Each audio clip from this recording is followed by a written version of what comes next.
Welcome back. Now, in this video, we're going to work with the Canva for Work/Canva Pro resize option.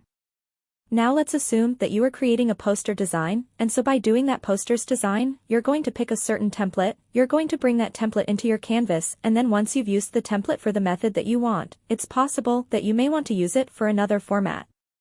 So what you're going to want to do is to resize the template. So basically, what the magic resize allows you to do is to take the existing design and make it ready for any of the other formats.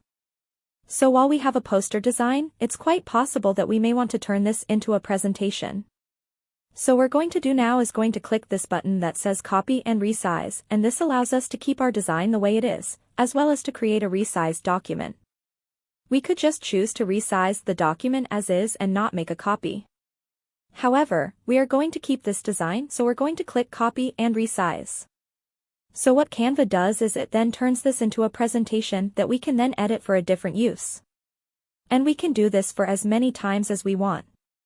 We can go back into the resize area, and we can determine that what we want to do with this is we want to turn it into a business card. However, we want to keep our design for our presentation. We don't just want to resize it. We want to copy and resize it. So then Canva goes through the process of turning this into a business card, which we can then use to either print as a business card at home or send out. And that's how you use the magic resize. Okay, so with that, thanks, and I will see you in another video.